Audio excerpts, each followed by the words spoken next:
Camera recording चालू है, don't worry, YouTube पे later on you can come and visit this lecture, ठीक है। बाकी कैमरा ऑडियो सब ऑफ रहेगा, ठीक है। स्टार्ट करें, नेक्स्ट क्वेश्चन जाते हैं, क्वेश्चन नंबर। सो एम्फी वाला जो है वो आई होप आपको समझ में आ गया होगा, ठीक है स्टूडेंट्स। वो इस तरह से चलेगा, ये देखो एम्फीफिलिक आप वर्ड लिख सकते हो या एम्फीफाइल लिख सकते हो। What is the meaning of that word? Amphiphilic का मीनिंग क्या होता है? सो व्हेन आई से एम्फीफाइल, व्हेन आई से एम्फीफाइल और एम्फीफिलिक, आई मीन कि वो उसके पास दोनों प्रॉपर्टी है, वो हाइड्रोफिलिक भी है, ठीक है, वो हाइड्रोफिलिक भी है और वो लिपोफिलिक भी है, या फिर मैं बोलूं हाइड्रोफोबिक है ना। लिपोफिलिक बोलूं या इसको मैं हाइड्रोफोबिक बोलूं, अंडरस्टूड? हाइड्रोफोबिक बोलूं या लिपोफिलिक बोलूं, दोनों चलेगा, clear? So answer should be A. Next question 39, question number 39, चलो 39 पे आ जाते हैं। क्वेश्चन नंबर 39 क्या बोलता है? Lipids are arranged with in the membrane with, lipids कैसे अरेंज्ड है मेम्ब्रेन में? तो इसका आंसर है लिपिड्स फॉस्फोलिपिड लेयर के फॉर्म में प्रेजेंट है, जिनके हेड बाहर की तरफ होंगे एंड टेल अंदर की तरफ होंगे। तो ये हेड मैंने बनाया, ये हेड, ये तो लाइन से आपके स्क्रीन पे दिख रहा है, हेड अपन ने बना दिया, head head head head head, ये मैंने बना दिया हेड। देन आप चेक करो, ये अपन टेल बना देते हैं, चलो टेल, इसका टेल, इसका टेल, इसका टेल, इसका टेल, ठीक है। तो दिस इज फॉस्फोलिपिड बाइलेयर बन गया। अब आप चेक करो कौन सा आंसर आपके साथ जाता है। Polar head towards inner side, wrong. Both head and tail towards inner side, wrong. Both towards outer side, wrong. Head towards outside, tail towards inside, this is right. So D is the answer. Okay, D आपका answer है, D D D. Question number 39, answer is D. Question number 39, answer is D. ठीक है, next check करें। Question number 42, which of the following statements is not true about the cell membrane? इनमें से कौन सा statement cell membrane के बारे में ट्रू नहीं है? तो first, it is present both in plant and animal cells, correct. Lipid is present in it as a bilayer, correct है. Proteins may be peripheral और integral, ये भी correct है। तो अगर तीन correct हो तो चौथा आंसर होगा आपका, ठीक है। So answer is D once again. 42 का आंसर है D, ठीक है। Next is question number 46, plasma membrane is. तो अगर आपको याद आ रहा है तो हमने क्या बोला था स्टूडेंट्स? हाँ, किसी को डाउट है तो you can keep sending your doubts in the chat box, ठीक है। अपने डाउट्स मुझे चैट बॉक्स में भेज सकते हो। सेंट्रियोल, ओके, वेट सानिका, मैं आता हूँ उस पे। सो सेल वॉल के बारे में हमने क्या बोला था? अराउंड अबाउट सेल वॉल हमने, ये देखो अगर आपको याद है तो मैंने आपको ऐसे ड्रॉ करके दिखाया था ये, कि अगर ये सेल वॉल है, सेल वॉल के अंदर अगर प्रेजेंट है प्लाज्मा मेम्ब्रेन, ठीक है, सेल वॉल के अंदर प्रेजेंट है plasma membrane, sorry, if this is plasma membrane inside cell wall, तो सेल वॉल जो है उसके अंदर भी चीजें आ सकती हैं, उसके बाहर भी चीजें आ सकती हैं। If I speak about plasma membrane, तो उसमें कुछ ही चीजें अंदर आएंगी और कुछ ही चीजें बाहर जा सकती हैं। सो plasma membrane is selectively permeable, किसी किसी को ही अंदर जाने देगा, किसी किसी को ही बाहर जाने देगा। Okay okay, now I want all of you to please switch on your camera. अपने पहले कैमरा ऑन कर लो सबके सब।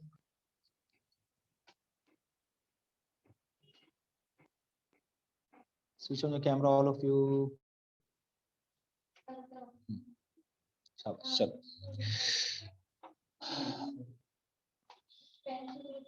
ओके, ठीक है, समझ में आया? सो प्लाज्मा मेम्ब्रेन क्या होगा? प्लाज्मा मेम्ब्रेन सिलेक्टिवली परमिएबल है, कुछ कुछ चीजें अंदर आएंगी, कुछ कुछ चीजें बाहर जाएंगी, बस। इट वोंट अलाउ एवरीथिंग और anything to enter and exit. So selectively permeable है। देयरफॉर ऑप्शन क्या क्या आएगा? सेमी परमिएबल नहीं, परमिएबल नहीं, selectively differentially permeable, that is your answer students. Option number 3, option number 3 is your answer, selectively permeable, that is plasma membrane, ठीक है। ये वाला वापस बताता हूँ, ठीक है। ऑप्शन ए जो है उसका मतलब क्या है? सेमी परमिएबल, मतलब चीजों को आने देगा, आधे चीजों को जाने देगा, इस तरह से। सेमी परमिएबल का मतलब ही सेम होता है कि ये सबको नहीं आने देगा, उसका भी मतलब सेम है। लेकिन सेमी परमिएबल थोड़ा जनरल वर्ड है, समझ में आया? ठीक है, सेकेंड देखो परमिएबल, परमिएबल मतलब क्या, किसी को भी अंदर आने देगा, किसी को भी बाहर जाने देगा। ऐसा नेचर है क्या सेल मेम्ब्रेन का? नहीं है। सेल वॉल ऐसा हो सकता है बट सेल मेम्ब्रेन ऐसा नहीं। थर्ड, सिलेक्टिवली परमिएबल मतलब क्या, किसी किसी को ही अंदर आने देगा depending on the nature of that compound. So this is perfect answer. Okay, therefore C is your answer. ये आपके एनसीईआरटी में मेंशन्ड है। I want all of you to keep your camera on or else I'll start removing you from the meeting. Camera on रखना है वरना meeting के बाहर जाओगे। ठीक है, सबको कैमरा ऑन रखना है। Okay, all of you will have to keep your camera on. Next question पे चलते हैं। नेक्स्ट क्वेश्चन इज 46 पे थे अभी अपन। 51, ओके 51। लिपिड लाइक स्टेरॉइडल, हाँ okay Rohini, no problem. Lipid like steroidal hormones in animal cells are synthesised in. So lipid like hormone कहाँ पे सिंथेसाइज होते हैं, चेक करो। लिपिड लाइक हार्मोन कहाँ पे सिंथेसाइज होते हैं, चेक करो। ऑप्शंस चेक करो। ये हमने पढ़ा, एंडोप्लाज्मिक रेटिकुलम के दो टाइप्स होते हैं, याद आ रहा है? Smooth endoplasmic reticulum and rough endoplasmic reticulum. Smooth endoplasmic reticulum and rough endoplasmic reticulum. So smooth में क्या क्या होता है, लिपिड एंड स्टेरॉइड हार्मोन्स बनते हैं। That should be your answer. तो इसमें आंसर आ रहा है B, SER। SER is the perfect answer. ठीक है,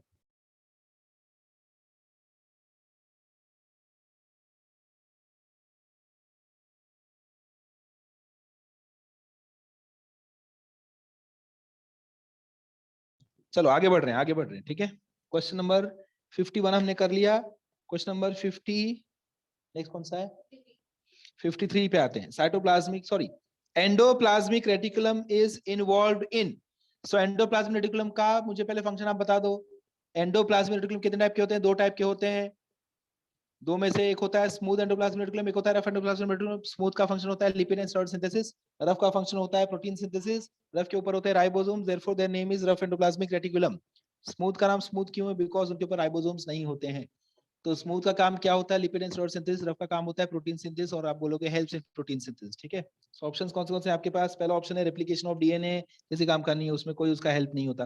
processing of newly synthesised proteins, ये हो सकता है। Breakdown of newly synthesised RNA, ये नहीं हो सकता। आइडेंटिफिकेशन ऑफ फॉरेन मटेरियल, ये नहीं होगा, ये लाइसोसोम का काम है। सो ऑप्शन क्या आपका आएगा? बी आपका ऑप्शन होना चाहिए, जो आप इसी यही ऑप्शन एक आसपास है और कोई ऑप्शन रिलेटेड नहीं है। No other option is related. Clear? Clear है? Anybody has any doubt? You can keep on sending me message in the chat box. Okay, Nitin, no problem. कोई प्रॉब्लम नहीं है Nitin, no problem at all. ठीक है, चलो आगे बढ़ जाओ students. Should I move ahead? 53 का आंसर है बी। बी साइली, 53 का आंसर है बी। ठीक है, 53 का आंसर है बी। आई एम सॉरी, ये रहा। ठीक है, 53 का आंसर है बी। क्लियर? ठीक है, आगे बढ़े।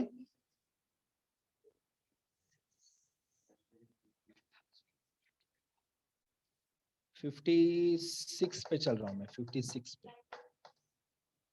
So 56 question number, endoplasmic reticulum is called as RER when it has dash on its surface. Very simple question. Our answer ribosomes. क्या बात है, well done सना, correct answer है ribosomes. Next question कौन सा है? 58, okay 58. Membrane of endoplasmic reticulum are continuous with the membrane of, याद आ रहा है? एंडोप्लाज्मिक रेटिकुलम आप अगर याद करो तो, हाँ शाबाश Shreya, well done. Nucleus is right answer. ये देखो, अगर ये मेरा साइटोप्लाज्म है तो साइटोप्लाज्म में ये रहा हमारा न्यूक्लियस। ठीक है, न्यूक्लियस के अंदर, जो न्यूक्लियस के अराउंड जो मेम्ब्रेन है, उसके बाद क्या स्टार्ट होता है? एंडोप्लाज्मिक रेटिकुलम स्टार्ट होता है। So endoplasmic reticulum, endoplasmic reticulum, endoplasmic reticulum. ठीक है। सो एंडोप्लाज्मिक रेटिकुलम किसके कांटेक्ट में है? न्यूक्लियर मेम्ब्रेन के कांटेक्ट में है। इनफैक्ट हम बोलते हैं कि ये जो इंटरनल जो फ्लूइड है पेरीन्यूक्लियर स्पेस में, that is continuous with endoplasmic reticulum. So answer is membrane of endoplasmic reticulum are continuous with the membrane of. Your answer should be nucleus, nuclear membrane. Answer should be nuclear membrane, and therefore answer is A, nucleus. Answer क्या है आपका? 58 का answer क्या है? A. All of you, camera should be on. Camera off है बहुत लोगों का, कैमरा ऑन कर लो. Okay, next is 61. Which of the following, next question is, which of the following cell organelles are named after the name of discoverer? Scientist के नाम के पीछे जिसने इसको इजाद किया था, इसका उसके नाम के हिसाब से इनमें से किसका नाम है? ठीक है. Which of the following is based on the name of the scientist who had discovered it? So answer is Golgi. Golgi नाम था एक साइंटिस्ट का. ठीक है, गोल्गी नाम बोलो या रेक्टेंगुलर आप भी नाम रखो, आपके आजू बाजू कोई पैदा होता है तो. सर्कल. देखो कैसे नाम थे, देखो गोल्गी. हाँ वो तो अलग क्वेश्चन है ना, गोल्गी नाम है किस सरने में, वो भी देखना पड़ेगा. बट ठीक है, Golgi is the that is the answer. Okay, next is 63. Which of the following is the correct sequence और रूट ऑफ सिक्रीटरी प्रोडक्ट का करेक्ट रूट कौन सा है? ठीक है समीर, मोबाइल ठीक से रख. मुझे oh I am so sorry, Sameer यहीं पे है. समीर तो अपने साथ ही बेचारा. हाँ, सबसे सब कैमरा ऑन रखो. ठीक है, कैमरा फिर ऑफ कर लो, लेकिन मत कर. मेरे को लगा शायद हमने पकड़ लिया है. ओके चलो नेक्स्ट क्वेश्चन होता है. हाँ, आपको सीक्वेंस जानना है.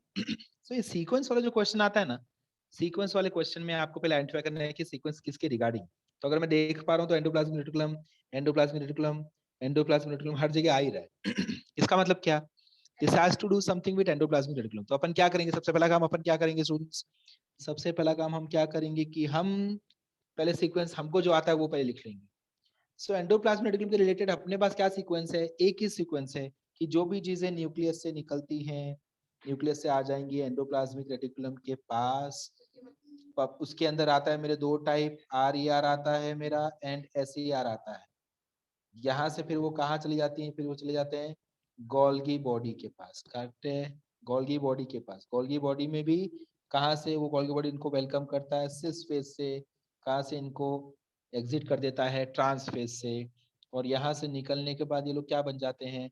Secretory vesicle if you remember. और वहां से they can go into vacuole. याद आ रहा है? they can go into in the form of, they can go out by exocytosis, and also they can get stored in the form of lysosome. lysosome correct है ना? ये सारे हमको पता है, ये this is what we know. अब तक अपने ऑप्शन देखा ही नहीं. ठीक है, मैंने भी ऑप्शन नहीं देखा है, मुझे भी नहीं याद है क्या है. सो टेंशन मत लो, ये मुझे इतना पता है, इतना आपको भी आई होप पता होगा. So now let us move into the options. Option number 1 क्या है अपना? Endoplasmic reticulum, vesicles, cis region, trans region, vesicle, plasma membrane. ठीक है, यहाँ पे रुक जाओ. एंडोप्लाज्मिक रेटिकुलम से वेसिकल मतलब ये जरूर कौन सा वेसिकल होगा? ट्रांसपोर्ट वेसिकल होगा. Cis region of Golgi body, this is correct. Trans region of Golgi body, this is also correct. Again vesicle आया मतलब ये कौन सा वेसिकल होगा? सिक्रीटरी वेसिकल होगा. देन प्लाज्मा मेम्ब्रेन आया, एकदम सही जा रहा है. यहाँ से एक्सोसाइटोसिस से ये बाहर निकल सकता है. तो फर्स्ट सीक्वेंस तो करेक्ट है अपने हिसाब से. नेक्स्ट चलते हैं students. Rough endoplasmic reticulum, Golgi body, lysosome, nuclear membrane, plasma membrane absolutely rubbish है. चेक करो. RER के बाद गोल्गी बॉडी, लाइसोसोम, फिर न्यूक्लियर मेम्ब्रेन में क्या करने गया? फिर निकल के प्लाज्मा मेम्ब्रेन में कहां से आया? तो ये तो रॉन्ग है ना? ये अपन रॉन्ग चले गए ना? चेक करो. न्यूक्लियर मेम्ब्रेन कहां पे आपका? यहां कहीं पे है. Therefore this is wrong. Confirm wrong. Second option निकल गया. थर्ड ऑप्शन, ER के बाद vesicle, very good. Then trans region कैसे आ सकता है? ये रॉन्ग हो गया. पहले सिस आना चाहिए फिर ट्रांस आए. तो सी ऑप्शन भी चले गया बाहर. थर्ड पे लास्ट पे जाते हैं. लाइसोसोम देन एंडोप्लाज्मिक तो नहीं आ सकता. लाइसोसोम निकलता है लास्ट में. चेक करो आपके स्क्रीन पे कहां दिख रहा है आपको लाइसोसोम? आपको यहां दिख रहा है ना? लास्ट में दिख रहा है. देयरफॉर मैंने डी को भी एलिमिनेट कर दिया. सो दिस इज हाउ यू, आपको एलिमिनेशन अगर समझ में आ गया तो आपके आंसर्स राइट जाने लगेंगे. सो बायो में जनरली आपको क्वेश्चन स्ट्रेट फॉरवर्ड आएंगे, स्ट्रेट फॉरवर्ड नहीं आया तो आपको इस तरह से एलिमिनेशन रूल अप्लाई करना पड़ेगा. आपके कुछ और भी चैप्टर्स हुए नहीं है, और 2-3 चैप्टर्स हो जाए तो मैं आपको आज पेपर डिस्कस करता था नीट का. तो नीट का पेपर इस बार आया था. Yes, and we are expecting कि बायो में अब तक मेरा जितने लोगों से बात हुआ है, आज भी मुझे कुछ स्टूडेंट्स मिल के गए. सो बायो में अब तक मुझे 5 से 6 बच्चों ने मार्क्स गिन के बताए हैं जो आंसर की रिलीज हुआ है अब तक इंटरनेट पे, जो यहाँ वहाँ आंसर की रिलीज हुए हैं. एनटीए जो एग्जाम आपका लेता है उसने अब तक आंसर की कोई रिलीज नहीं की, और जो नेट पे जो आंसर की रिलीज हुए हैं उनके हिसाब से अब तक 6 स्टूडेंट्स को 300 अबव है 360 में से, जिसमें highest is 343 up till now. Then we have 342, then we have 335, then we have 325, we have 311, we have 305. ये कुछ स्कोर्स अब तक आए हैं बायो में. सीईटी, सीईटी का है वो, नीट का नहीं है. ये सब 340 320 वाले थे. So that is how bio के अब तक स्कोर्स आए हैं, बट अभी ऑफिशियल स्कोर नहीं आया. तो ये कैसा है, बच्चों ने जब जो उनके जितना भी याद था बाहर आने के बाद उन्होंने उसके बेसिस पे स्कोर बताए. तो दिन बाद आपको मार्क्स ऑफिशियल हो जाएंगे, तो we will come to know कि कौन कितने पानी में है ना. ओके. नहीं, नीट का पेपर तो उसमें पीसी भी होता है ना, फिजिक्स केमिस्ट्री बायो तीनों सब्जेक्ट्स होते हैं ना. मैथ्स का फिजिक्स में थोड़ा बहुत तो फॉर्मूला लगेंगे ना, थोड़ा बहुत फॉर्मूला के लिए तुझे मैथ्स आना पड़ेगा. उतना मैथ्स आपको सीखना पड़ेगा फिजिक्स में. जिस को प्रॉब्लम है उसको मैथ्स थोड़ा बहुत सीखना पड़ेगा. ठीक है, चलो ये वाला हटाते हैं साइड में. नेक्स्ट क्वेश्चन पे चलते हैं स्टूडेंट्स. तो that is how actually simple bio is, provided you study. जिसने पढ़ाई नहीं की है उनके भी स्कोर्स आए हैं. तो अगर पढ़ाई नहीं करोगे तो स्कोर आपके कौन से रेंज में होते हैं? 360 में से 84, 90, 110, 120 ऐसे भी. और कुछ ऐसे भी बच्चे हैं जिन्होंने मेहनत किया है बट इस बार नहीं ला पाए, but I am very sure कि वो रिपीट करने का प्लान कर रहे हैं. they'll hit their target. ठीक है, ऐसे भी कुछ बच्चे हैं. लेट अस सी कि उनका क्या होता है. Okay, 65. Yes, 65 is next question. Which of the following enzymes is absent in lysosome? Lysosome में से इनमें से कौन सा एंजाइम नहीं होता है? सो लिपेज प्रोटीज तो होते हैं, कार्बोहाइड्रेट्स भी होते हैं, न्यूक्लियस भी होता है. पॉलीमरेज नाम की मैंने कोई चीज नहीं देखी है लाइसोसोम में while doing WS, है ना. जब आपने WS पढ़ा होगा या जब आपने NCERT बुक रीड किया होगा, आपने पॉलीमरेज नाम का कुछ नहीं देखा होगा लाइसोसोम में. So that has to be your answer. And जब भी आप पेपर में रीड करो, एब्सेंट, नॉट, इनकरेक्ट, अगर ऐसे वर्ड्स आप क्वेश्चन में रीड करते हो तो आदत बना लो उसको अंडरलाइन करने की. ठीक है, वो वर्ड को अंडरलाइन कर देने का, क्योंकि बहुत बार आप रीड तो करते हो बट आपको याद नहीं रहता. फिर जब आप ऑप्शन देखते हो अपने याद नहीं रहता, तो अपन पहले खुश हो जाते हैं कि which of the following enzyme is absent. अपन छोड़ के सीधा लाइसोसोम देखते हैं, अपने को लगता है प्रेजेंट वाला पूछा है तो हमने देखा A. Yes, A is right answer. So कुछ रूल्स होते हैं सॉल्विंग करने के, ABCD वाले. चारों ऑप्शंस देखना जरूरी है. Even though you are sure कि बी ऑप्शन करेक्ट हो गया है, स्टिल एक नजर सी और डी पे मार लो, शायद सी ज्यादा परफेक्ट हो, ज्यादा अप्रोप्रिएट हो. डी ऑप्शन भी एक बार देख लो, शायद डी में लिखा हो बोथ बी एंड सी, और आपने घाई किया खाली बी मार्क कर दिया, वहां गड़बड़ हो जाएगी. ये पूरा आपको एक्सपीरियंस मिलेगा इस संडे, जब इस संडे आप एग्जाम दोगे. इस संडे का एग्जाम का डिफिकल्टी लेवल बहुत सिंपल रखा गया है, जरा भी डिफिकल्ट नहीं है. ठीक है, तो you can easily score above 300 अगर आपने WS अच्छे से किया है. अगर WS में आपके मिला जुला के 10 से 15 मिस्टेक्स ही हो रहे हैं तो definitely you are scoring 300 plus into this Sunday's exam. Definitely आपको आ जाएंगे.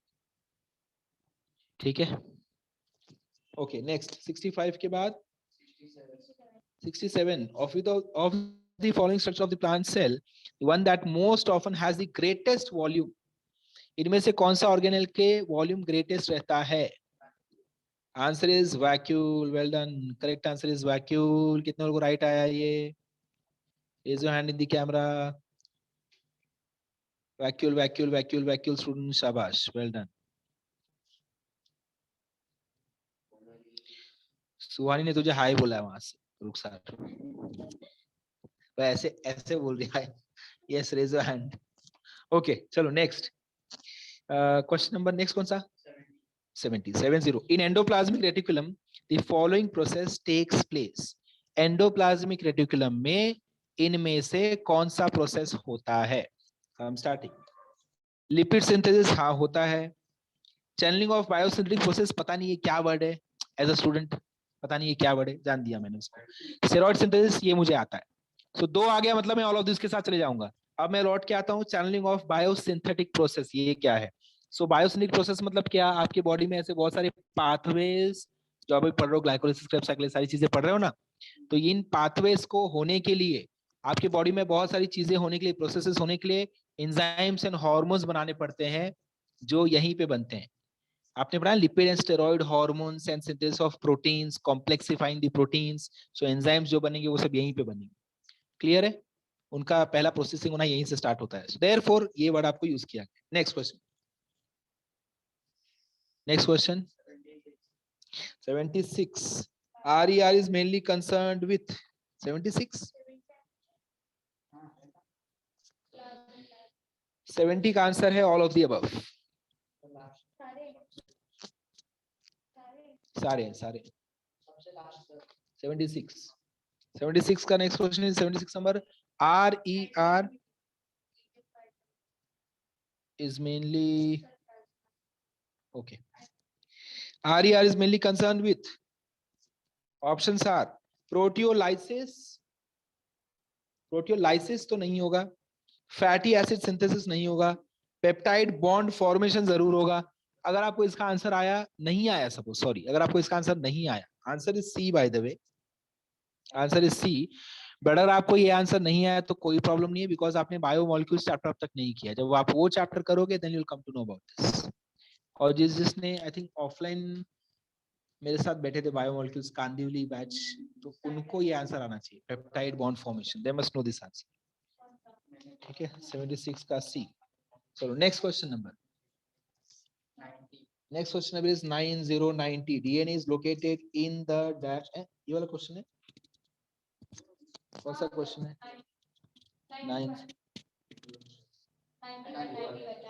91 which of the following cell organelles is considered to be rich in catabolic enzymes? catabolic enzyme मतलब क्या?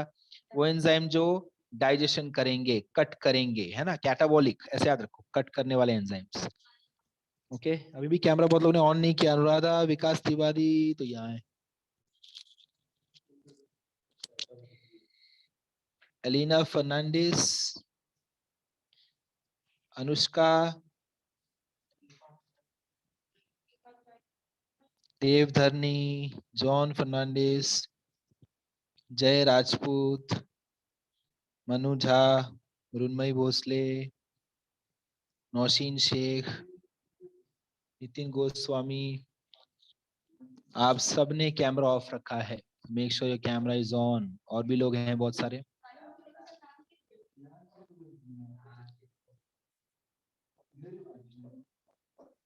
Make sure your camera is on, all of you. Okay, I will go with the next question. Next question is, हाँ, which of the following is considered as the cell organelle which has catabolic enzyme? तो catabolic मतलब digest करने के लिए कौन सा enzyme है अपने पास? एंडोप्लाज्मिक रेटिकुलम तो नहीं होगा, गोल्गी बॉडी भी नहीं होगा, बिकॉज ये तो सेल ऑर्गेनेल से जहाँ पे चीजें बन रही है ना। Lysosome is your answer, lysosome, because आपने पढ़ा ऑलरेडी लाइसोसोम्स में क्या क्या बनता है, प्रोटीएज, कार्बोहाइड्रेट्स, लिपेज, न्यूक्लियस, ये सारे एंजाइम्स होते हैं। याद आ रहा है? न्यूक्लियस मतलब क्या? न्यूक्लिक एसिड को डाइजेस्ट करेगा। प्रोटीएस मतलब क्या? प्रोटीन को तोड़ेगा। कार्बोहाइड्रेज मतलब क्या? कार्बोहाइड्रेट्स को तोड़ेगा। लिपेज मतलब क्या? लिपिड्स को तोड़ेगा। क्लियर? तो तोड़ने वाले जो enzymes, that is catabolic enzymes. Alright, okay, I will move ahead. 93 which of the following is the correct pair? Correct pairing कहां कहां पे हुई है चेक करते हैं। चलो, करेक्ट पेयरिंग कहां कहां पे हुई चेक करो।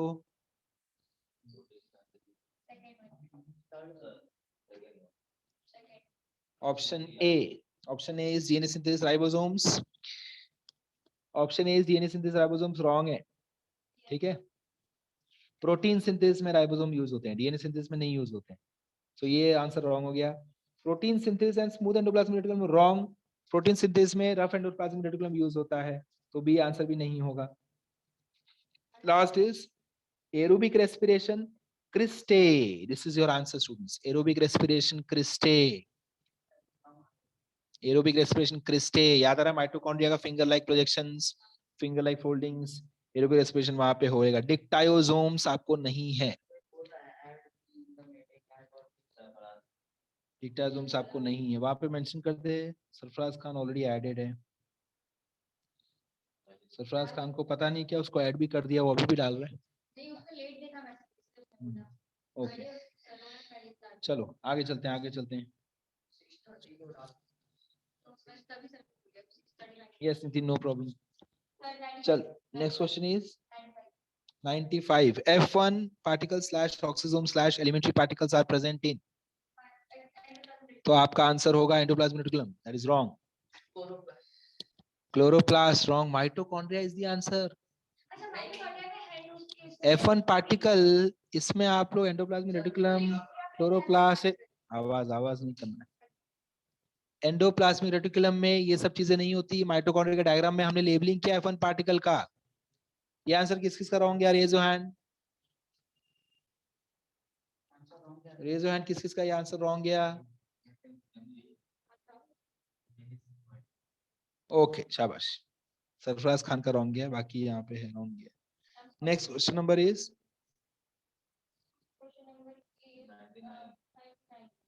99. Read the following statements. Mitochondria help in generation of adenine triphosphate. The outer mitochondrial membrane folds into several cristae. Wrong. तो B वाला स्टेटमेंट तो कंफर्म रॉन्ग है. B वाला स्टेटमेंट होना चाहिए था एक्चुअली इनर मेम्ब्रेन के लिए. आउटर मेम्ब्रेन में ऐसे कुछ बात नहीं होती. करेक्ट है. तो B वाला तो इनकरेक्ट है ना. So now let me see the options. B is incorrect. Yes. A and B are correct. तो ऑप्शन ए तो अभी हो सकता है. फिलहाल मैं ऑप्शन बी पे चेक करता हूँ. A and B both are correct. Wrong. तो बी ऑप्शन तो निकल गया आपका, because B is not correct. Statement B is not correct. C option check करो. Only A is incorrect. मतलब इसका बोलने का मतलब क्या है कि B is correct, but B statement हमको पता है करेक्ट नहीं है. तो सी ऑप्शन भी आपका निकल गया. ओके. डी ऑप्शन जो है वो हमको अभी नहीं पता. फिर से जाते हैं स्टेटमेंट ए पे जाओ. Mitochondria helps in generation of adenosine triphosphate. ATP बनने में माइटोकॉन्ड्रिया हेल्प करता है. ये तो करेक्ट लाइन है. So A is correct, B is incorrect. ऐसा कहां पे ऑप्शन दिया आपको? A is correct, B is incorrect, कहीं भी नहीं दिया. लेकिन ऑप्शन वन में क्या दिया देखो, बी इज इनकरेक्ट. इसका मतलब ए इज करेक्ट. समझ में आया? ऑप्शन ए में क्या दिया चेक करो, बी इज इनकरेक्ट. इसका मतलब क्या? B incorrect है but A correct है. So your answer has to be 1. That is A. A has to be your answer, students. समझ में आई बात? Next question. 108. Okay. Which of the following is mismatched? Mismatched पढ़ते ही मैं क्या करूंगा? Mismatch पढ़ते ही मैं मिसमैच को लाइन कर दूंगा. तो मुझे याद रहेगा कि ओके मिसमैच मतलब मुझे रॉन्ग चीज ढूंढनी है. रॉन्ग चीज, करेक्ट चीज नहीं ढूंढनी, रॉन्ग चीज ढूंढनी. सो अमाइलोप्लास्ट क्या स्टोर करता है? Protein granules. रॉन्ग. खत्म हो गया क्वेश्चन. अमाइलोप्लास्ट में क्या स्टोर होता है? कार्बोहाइड्रेट स्टोर होते हैं, प्रोटीन स्टोर नहीं होते. प्रोटीन कहाँ पे स्टोर होते हैं? एल्यूरोप्लास्ट में. जब भी आप किसी स्टेटमेंट को रॉन्ग बोलते हो तो उसको करेक्ट करने अभी ट्राई करो, तो आपका उसमें नॉलेज बढ़ेगा. ठीक है. अमाइलोप्लास्ट में क्या स्टोर होता है? कार्बोहाइड्रेट्स, ना कि proteins. That is where this has gone wrong. Next question number, please tell me.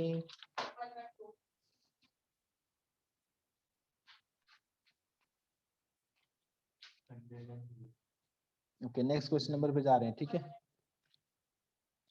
99 का आंसर, 99 का आंसर है ए. ए शैलेजा, 99 का आंसर है ए. हाँ, कौन सा नेक्स्ट क्वेश्चन कौन सा है? 112. The number of membranes that surround centrioles structure is. Centriole के अराउंड कितने मेम्ब्रेन होते हैं?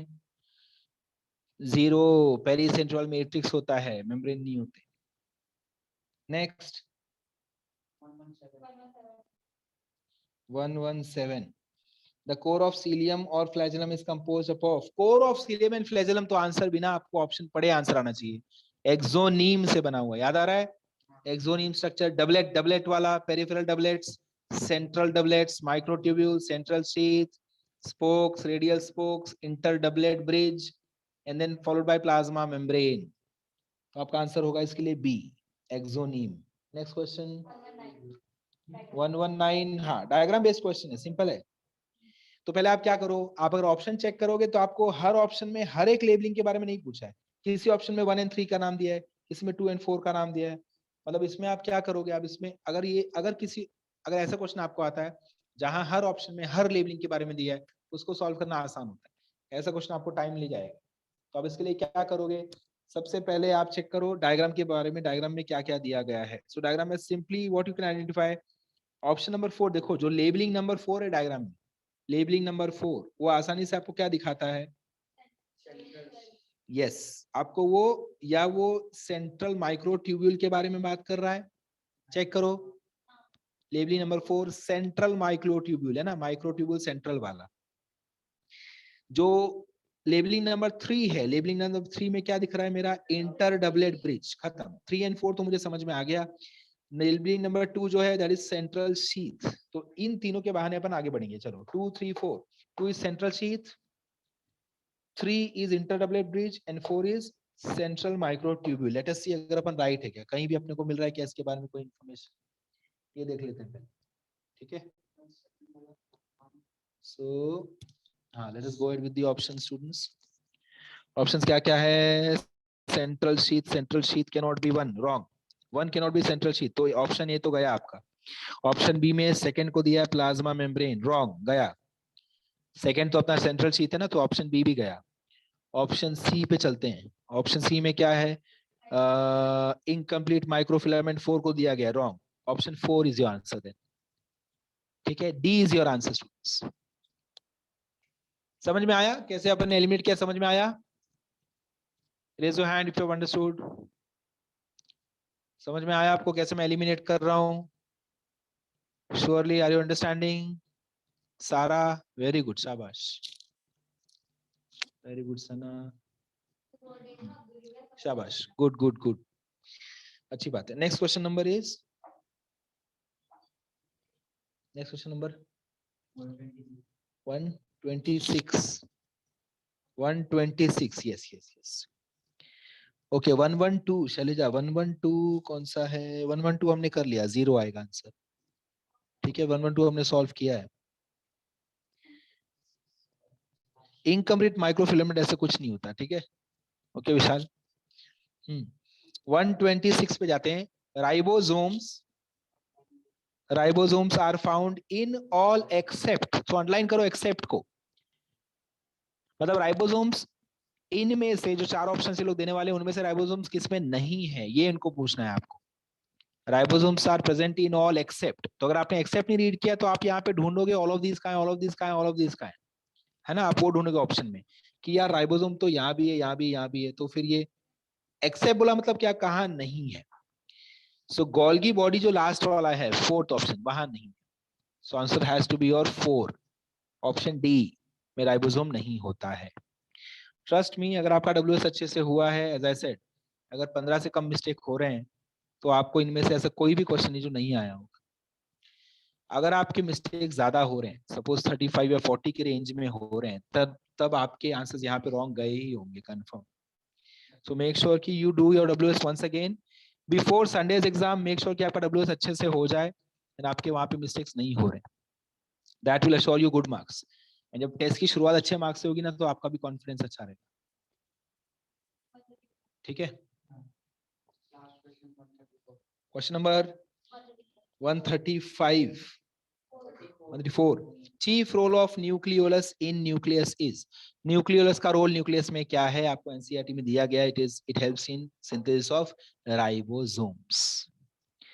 सो answer has to be 3, ribosomes बनाने काम आता है, कौन सा राइबोसोम, आरएनए मोस्टली बनाने का काम आता है, and therefore it is involved in protein synthesis also, because protein synthesis में राइबोसोमल आरएनए की जरूरत पड़ती है। सो जहां जहां जिस सेल में ज्यादा प्रोटीन्स बनते हैं, वहां वहां इनकी जरूरत पड़ेगी, जहां जहां ज्यादा एंजाइम रहते हैं वहां पे इनकी जरूर पड़ेगी। सो दो सेल्स में actually have more than one nucleolus, that means they will have nucleoli, plural form.